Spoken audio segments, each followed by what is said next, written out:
Hi అండి. ఈరోజు Bombay chutney recipe గురించి చెప్తున్నాను.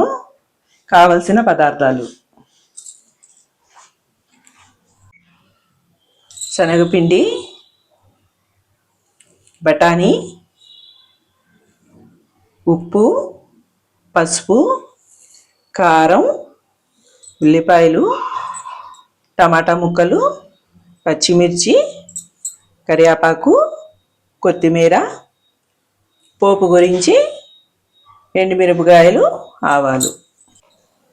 ఇంకా తయారు చేద్దామండి. కొద్దిగా నీళ్లు పోసి కలుపుకుంటున్నాను. శనగపిండి 5 స్పూన్లు తీసుకున్నానండి. ఈ చట్నీలో స్పెషల్ ఏంటంటే బఠానీ అండి. ఇలా కలుపుకోవాలండి.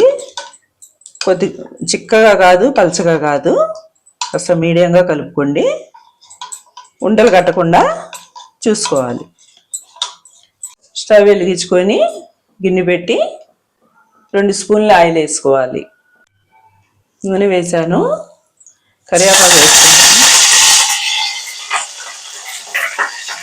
ఆవాలు,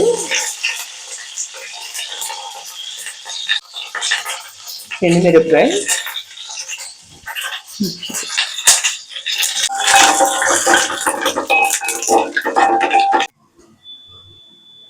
ఉల్లిపాయ ముక్కలు వేసుకున్నాను.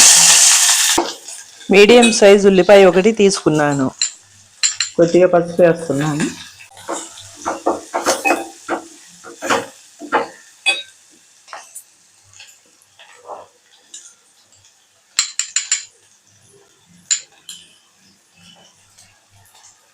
తగినంత ఉప్పు,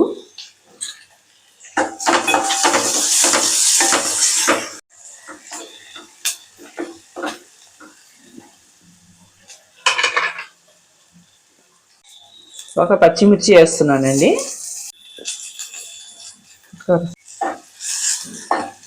టమాటాలు ముక్కలు, టమాటా వేస్తున్నాను.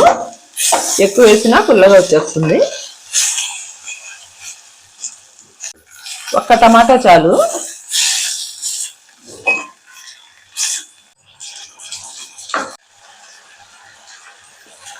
అర టీ స్పూన్ కారం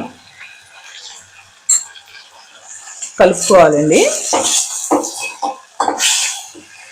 ఇవన్నీ మెత్తబడే వరకు, మగ్గే వరకు కొద్దిగా కలుపుకుంటూ ఉండాలి.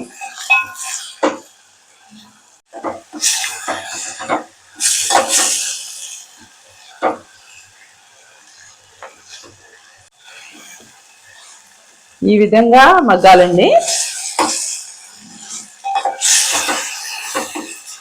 ఇప్పుడు వాటర్ పోసేస్తాను.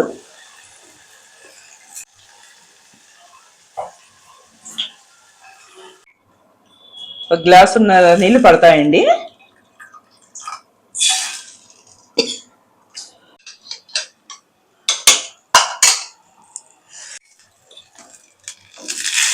ఈ నీళ్లు మరిగాక కలుపుకున్న శనగపిండి దీంట్లో వేసుకోవాలండి. చిన్నగా వేసుకొని ఉండలు లేకుండా కలుపుకోవాలి.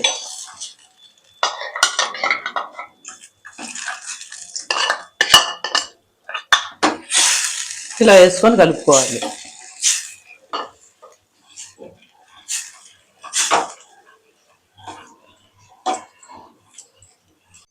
చిక్కగా అయిందండి. కొద్ది నీళ్ళు కలుపుకుంటున్నాను, అర గ్లాస్ వరకు.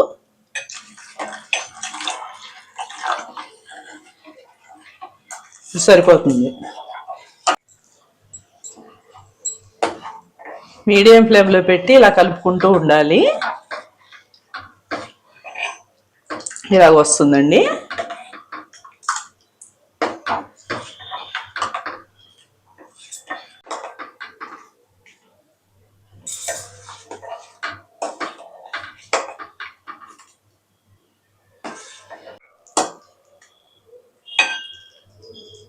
ఈ పచ్చి బఠానీ అండి, నైట్ రాత్రి నానబెట్టి ఉడికించి పెట్టుకున్నాను. ఇప్పుడు వేస్తున్నాను. సగం వరకు వేస్తున్నాను.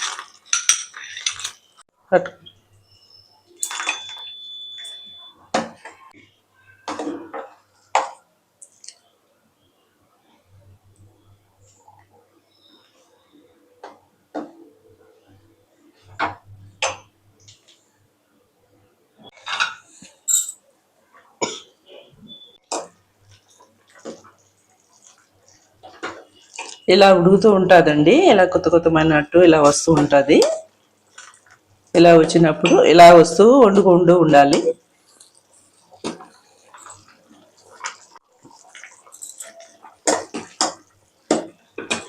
ఇప్పుడు కొత్తిమీర వేస్తున్నాను.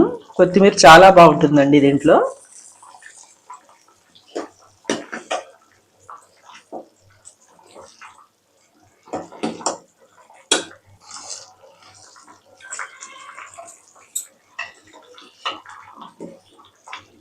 ఇంకా కొద్దిగా చిక్కగా అయ్యాక దింపేసుకోవాలండి, లేదా అంటే ఇంకా గట్టి పడిపోతుంది. ఈ రెసిపీ ఇడ్లీలోకి దోశల్లోకి బాగుంటుంది. రొటీన్గా వాడే చట్నీ బదులు ఈ రెసిపీ ట్రై చేయండి, బాగుంటుంది.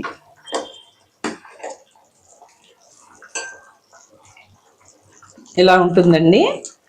తర్వాత అది మనం చల్లబడ్డాక చిక్కబడుతుంది కొద్దిగా. ఇంకా దింపేసుకుందామండి. ఇంకా అయిపోయిందండి, రెడీ అయింది. ఇందులో బఠానీ కలిపాం కాబట్టి ఇది చాలా టేస్టీగా ఉంటుందండి. ఇంకా బౌల్లో మార్చుకుంటున్నానండి. అంతేనండి, బొంబాయి చట్నీ రెడీ అయింది. లైక్ చేయండి, షేర్ చేయండి, సబ్స్క్రైబ్ చేయండి.